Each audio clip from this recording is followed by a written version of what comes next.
بتاع السردين البلدي بقى والرنجة والحاجات دي، هنبدأ نخلل ونشوي ونملح ونعمل كل الحاجات اللي احنا فيها. يلا بينا. السلام عليكم ورحمة الله وبركاته. تعالى اقولك على افضل طريقة لتمليح السمك والسردين البلدي بطريقة جميلة جدا جدا، مش هينشف معاكي، هيبقى زي الفل معاكي ان شاء الله، وطعمه رائع رائع احسن من اللي بنشتريه الف مرة.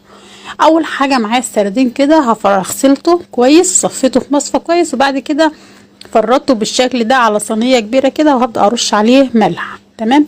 وهسيبه بقى من بالليل، من الصبح بالليل. تمام.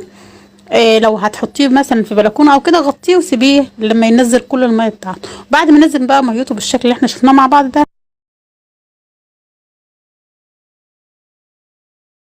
هنجيب ملح. الملح يكون خشن يا جماعه، مش ملح ناعم خالص، وشويه شطه بس، مش اكتر من كده، لا ليمون ولا زيت ولا اي حاجه. طب احنا بنستخدم الملح الخشن ليه يا جماعه؟ علشان ما يدوبش معانا السردينه بتاعتنا